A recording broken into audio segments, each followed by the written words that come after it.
नमस्कार दोस्तों, study corner 24 channel में आपका स्वागत है। आज हम सीटेट बाल विकास यानी सीडीपी की एक महत्वपूर्ण क्लास लेके आए हैं, जिसमें हम चर्चा करेंगे जीन पियाजे के संज्ञानात्मक विकास सिद्धांत की। यह बहुत ही महत्वपूर्ण टॉपिक है। बिना जीन पियाजे के सीटेट का प्रश्न बनता ही नहीं है। यह हमेशा सीटेट के एग्जाम में पूछा जाता है। जीन पियाजे का संज्ञानात्मक विकास सिद्धांत से हमेशा क्वेश्चन बनता ही बनता है। आइए क्लास शुरू करते हैं। क्लास शुरू करने से पहले यदि आप हमारे चैनल पर नए हैं तो हमारे चैनल स्टडी कॉर्नर 24 को जरूर सब्सक्राइब करें। आइए देखते हैं जीन पियाजे का संज्ञानात्मक विकास का सिद्धांत। संज्ञानात्मक विकास सिद्धांत के प्रतिपादक स्विट्जरलैंड निवासी जीन पियाजे महोदय हैं। इसमें कई प्रश्न छिपे हुए हैं, जैसे संज्ञानात्मक विकास सिद्धांत का प्रतिपादन किसने किया? संज्ञानात्मक विकास सिद्धांत का प्रतिपादन जीन पियाजे महोदय ने किया। जीन पियाजे महोदय कहाँ के निवासी थे? जीन पियाजे महोदय स्विट्जरलैंड के निवासी थे। जीन पियाजे महोदय ने कहाँ के निवासी थे? स्विट्जरलैंड के निवासी थे जीन पियाजे महोदय। इन्होंने संज्ञानात्मक विकास सिद्धांत का प्रतिपादन किया। जीन पियाजे महोदय का जन्म 1886 ईस्वी में स्विट्जरलैंड में हुआ था। कहाँ पे? 1886 में स्विट्जरलैंड में जीन पियाजे महोदय का जन्म हुआ था। संज्ञानात्मक विकास सिद्धांत के प्रतिपादक जीन पियाजे महोदय हैं, जो कि स्विट्जरलैंड के निवासी हैं। इनका जन्म 1886 में स्विट्जरलैंड में हुआ था। जीन पियाजे को विकासात्मक मनोविज्ञान का जनक माना जाता है। यह भी बहुत ही महत्वपूर्ण पॉइंट है। जीन पियाजे को विकासात्मक मनोविज्ञान का जनक माना जाता है। जीन पियाजे ने अवस्था सिद्धांत भी दिया। कौन सा सिद्धांत? जीन पियाजे ने अवस्था सिद्धांत भी दिया। जीन पियाजे ने अपने ही बच्चों पर प्रयोग किए। जीन पियाजे महोदय ने अपने ही बच्चों पर प्रयोग किए। इन्होंने संज्ञानात्मक पक्ष का अध्ययन किया तथा संज्ञानात्मक विकास का सिद्धांत दिया। जीन पियाजे ऐसे मनोवैज्ञानिक थे जिन्होंने अपने ही बच्चों पर प्रयोग किए। इन्होंने संज्ञानात्मक पक्ष का अध्ययन किया तथा संज्ञानात्मक विकास सिद्धांत दिया। कौन सा सिद्धांत दिया? संज्ञानात्मक विकास सिद्धांत दिया। इसमें महत्वपूर्ण बात यह है कि जीन पियाजे महोदय ऐसे मनोवैज्ञानिक थे जिन्होंने प्रयोग के लिए अपने बच्चों को ही चुनाव किया और इन्होंने संज्ञानात्मक पक्ष का अध्ययन किया तथा संज्ञानात्मक विकास का सिद्धांत दिया। जीन पियाजे को विकासात्मक मनोविज्ञान का जनक माना जाता है। अब हम आगे बढ़ते हैं, बात करते हैं संज्ञानात्मक विकास की अवस्थाएं। संज्ञानात्मक विकास की अवस्थाएं सीटेट के एग्जाम के लिए बहुत ही महत्वपूर्ण है। संज्ञानात्मक विकास की जो अवस्थाएं बताई जीन पियाजे महोदय ने, वे 4 अवस्थाएं बताई। कौन कौन सी अवस्था? पहली, संवेदी गामक अवस्था। संज्ञानात्मक विकास की पहली अवस्था जीन पियाजे महोदय ने बताई संवेदी गामक अवस्था अथवा संवेदी पेशी अवस्था।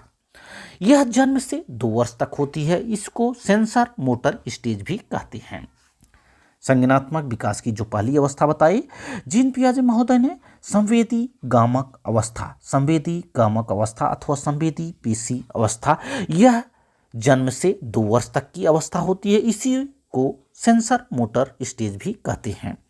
अब हम बात करते हैं संज्ञानात्मक विकास की दूसरी और महत्वपूर्ण अवस्था की, जिसको जीन पियाजे महोदय ने बताया पूर्व संक्रियात्मक अवस्था, जिसे प्राक संक्रियात्मक अवस्था कहते हैं, प्री ऑपरेशनल स्टेज। यह 2 से 7 वर्ष तक की अवस्था होती है। हमने आपको बताया संज्ञानात्मक विकास की अवस्थाएं जो जीन पियाजे महोदय ने बताई, 4 बताई। पहली, संवेदी गामक अवस्था, 0 से 2 वर्ष यानी जन्म से 2 वर्ष तक की अवस्था। इसको संवेदी पेशी अवस्था भी कहते हैं, सेंसर मोटर स्टेज।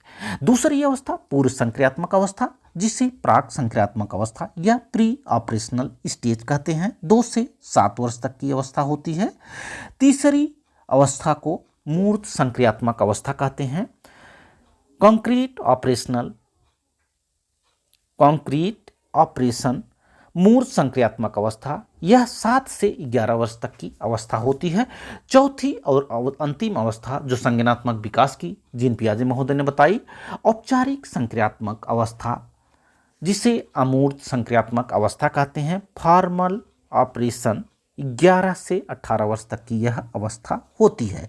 इन चारों अवस्थाओं को आपको याद रखना है, इनसे हमेशा क्वेश्चन पूछे जाते हैं सीटेट के एग्जाम में। अब हम एक एक अवस्था के बारे में, जो जीन पियाजे महोदय ने बताई संज्ञानात्मक विकास की अवस्थाएं, जो 4 अवस्थाएं हैं, एक एक के बारे में हम विस्तार से चर्चा करेंगे। आइए देखते हैं। संवेदी गामक अवस्था, जो संज्ञानात्मक विकास की पहली अवस्था है। संवेदी गामक अवस्था यह जन्म से 2 वर्ष तक की अवस्था है। संवेदी गामक अवस्था कितने वर्ष तक की है? 0 से 2 वर्ष, यानी जन्म से 2 वर्ष तक की अवस्था को संवेदी गामक अवस्था कहते हैं। बच्चा इंद्रियों द्वारा कार्य करता है, जैसे आँख, कान, नाक, त्वचा द्वारा। इस अवस्था में बच्चा गामक क्रियाएं करता है। अब बात आती है गामक क्रियाएं क्या है? जैसे पकड़ना, खेलना, लिखना आदि क्रियाओं का करना ही गामक क्रियाएं कहलाता है। संवेदी गामक अवस्था में बच्चा गामक क्रियाएं करता है, जैसे पकड़ना, खेलना, लिखना आदि। इस अवस्था में, जो संवेदी गामक अवस्था है, इस अवस्था में बच्चा वस्तुओं को देखकर, सुनकर, स्पर्श करके, गंध के द्वारा, स्वाद के माध्यम से ज्ञान को ग्रहण करता है। संवेदी गामक अवस्था में बच्चा वस्तुओं को देखकर, सुनकर, स्पर्श करके, गंध के द्वारा, स्वाद के माध्यम से ज्ञान ग्रहण करता है।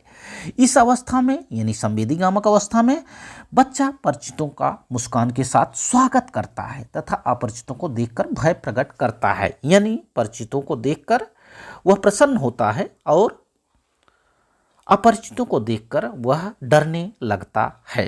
किसमें? संवेदी गामक अवस्था में। अब हम बात करते हैं संज्ञानात्मक विकास की दूसरी महत्वपूर्ण अवस्था, जिसको जीन पियाजे महोदय ने बताया पूर्व संक्रियात्मक अवस्था। कौन सी अवस्था? पूर्व संक्रियात्मक अवस्था। यह अवस्था 2 से 7 वर्ष तक की होती है। पूर्व संक्रियात्मक अवस्था 2 से 7 वर्ष तक की होती है। खिलौने की आयु इस अवस्था को कहा जाता है। बहुत ही महत्वपूर्ण पॉइंट, इस पॉइंट को आपको याद रखना है। खिलौने की आयु किस अवस्था को कहा जाता है? संज्ञानात्मक विकास की पूर्व संक्रियात्मक अवस्था, जो दूसरी अवस्था जीन पियाजे ने बताई, यह अवस्था 2 से 7 वर्ष तक होती है। इसी अवस्था को, यानी पूर्व संक्रियात्मक अवस्था को ही खिलौने की आयु कहा जाता है। इसी दौरान भाषा का विकास प्रारंभ हो जाता है। भाषा का विकास कब प्रारंभ हो जाता है? पूर्व संक्रियात्मक अवस्था में ही भाषा का विकास प्रारंभ हो जाता है। इस अवस्था में बालक पड़ोसी बच्चों के साथ खेल खेलता है।